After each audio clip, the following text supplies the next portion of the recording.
हम दो तरह के लाइसेंस होते हैं। सबसे पहले फार्मेसी को लाइसेंस देते हैं, तो फार्मेसी अपने पूरे नॉर्म्स करती है पूरा, तो ही उसको लाइसेंस देते हैं, वरना उसको रिजेक्ट कर देते हैं। चाहे कितनी बढ़िया फर्म हो, चाहे बढ़िया से बढ़िया बिल्डिंग बन रही है, जब तक वो पूरी कंप्लीट नहीं बन जाएगी नहीं देते हम लोग लाइसेंस। उसके बाद बनने के बाद एक एक प्रोडक्ट का लाइसेंस जारी होता है, चाहे वो क्लासिकल हो चाहे प्रोप्राइटरी हो। प्रोप्राइटरी प्रोडक्ट के लिए हम लोग हर महीने में 2 मीटिंग करते हैं। अब आप देखो 30 दिन और केवल 2 मीटिंग, तो ऐसे तो फार्मेसी वालों को भी थोड़ा सा बुरा लगता है, सर जल्दी जल्दी कर लिया करो, लेकिन हम उस 2 मीटिंग का प्रोसीजर इतना लेंदी हो जाता है कि 2 से ज़्यादा नहीं कर सकते। और ये लोग प्रोप्राइटरी प्रोडक्ट को जब अप्लाई करते हैं तो कम से कम 10-15 20-50 एक साथ करते हैं।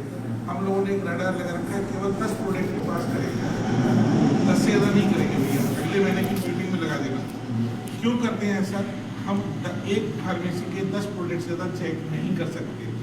इसका मतलब बहुत माइन्यूटली हम लोग उसको देखते हैं, फॉर्मेलिटी नहीं है, माइक्रो लेवल फार्मूला उसका कि क्या ठीक बना कैसे है। करते हैं। हमारे यहाँ का प्रोसीजर होता है, सबसे पहले एक फॉरवर्डिंग लेटर आता है, उसके बाद फार्म 24D लगेगा, उसको कहीं को मान लो कैप्सूल को उसको चेक करके दे भी दिया तो उसके पास कैटेगरी नहीं हुई तो हम उसको नो वहीं रिजेक्ट हो जाएगा। उसके बाद प्रोडक्ट को जो बनाते हैं उसका शपथ पत्र लगता है। पूरे ऑल ओवर इंडिया में इस नाम का कोई भी प्रोडक्ट अगर पाया गया तो मेरा बनाया हुआ प्रोडक्ट स्वतः निरस्त कर दिया जाए। कोई क्लेम दोबारा दूसरा ऐसा नहीं करते कोई फ्रॉडरी का काम हो। यहाँ का जो भी प्रोडक्ट बनेगा राजस्थान का, तो आप 100% एश्योर हो जाओगे कि ये इस नाम का ये प्रोडक्ट इन्हीं का है।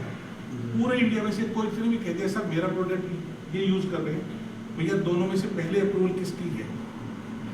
आपका पहले बना हुआ था इस टाइम का और इनका रिजेक्ट, और अगर आप इन्होंने पहले लिया था तो आपके लाइसेंसिंग अथॉरिटी को हम लिख के भेज देंगे आप ही प्रोडक्ट रिजेक्ट करेंगे।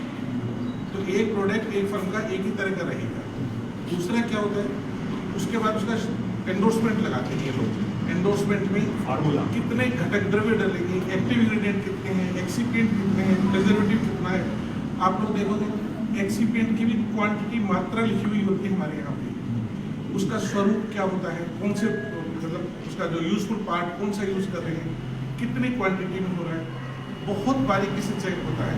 कहीं कोई शेड्यूल E1 की बुक का तो कोई ड्रग नहीं डाल दिया, जैसे बल्लातक है वो इसमें अफीम है, भांग है, धतूरा है, कौच बीज है, शुद्ध अगर है तो अलाउ करते हैं। धतूरा वगैरह को बिल्कुल अलाउ नहीं करते, वत्सराम को नहीं करते हैं, हम लोग घोड़ा मार देते पूरा, ठीक है। इसको कौच बीज को अगर शुद्ध करके डाल रहे हैं तो अलाउ है, नहीं इंडिया में होता है। भांग के हम लोग पत्ती को अलाउ नहीं करते, बीज अलाउ कर देते हैं, तो बीज में नहीं होता। अफीम वगैरह को नहीं करते।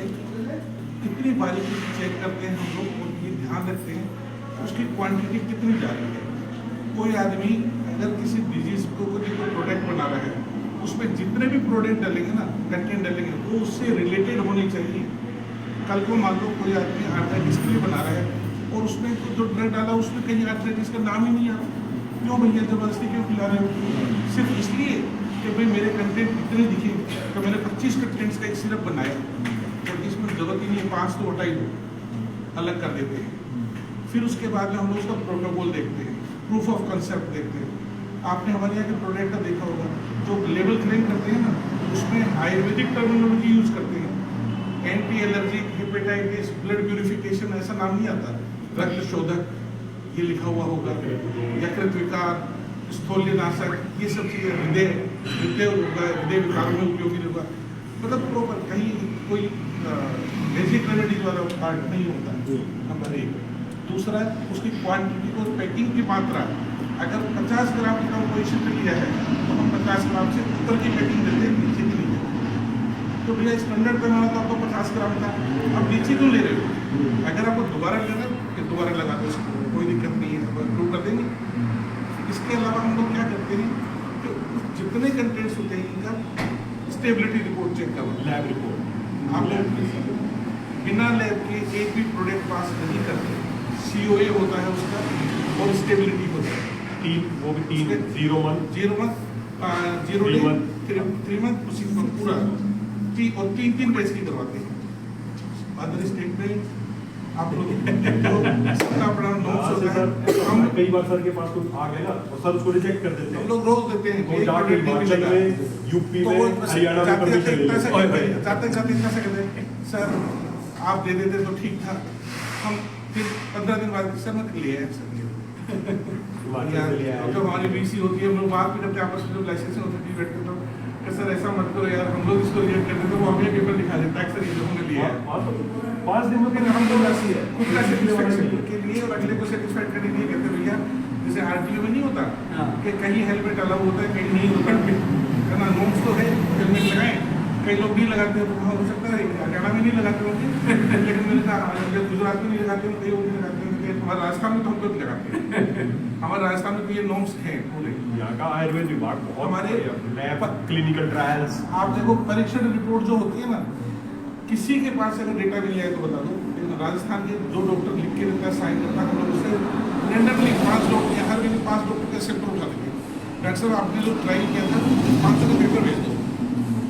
अब ऐसा नहीं किसी डॉक्टर के पास सील साइन करके और 50 रोगियों पे परीक्षण किया 80% रिजल्ट पाया, रिव्यू लेंगे इसके लिखते वो सोचते हैं क्या पता कब मेरे मान ले, है ना। जिस डॉक्टर से आप क्लिनिकल ट्रायल करा रहे हो ना, उससे बेस उससे कि भी तूने मरीजों को क्लिनिकल ट्रायल करा राजस्थान की 400 फर्म काम कर रही है। 400 में से अगर बेस्ट ये खड़े हैं इसलिए नहीं कर रहे, हकीकत में बेस्ट अगर 3 का नाम 4 का नाम है, 3 का नाम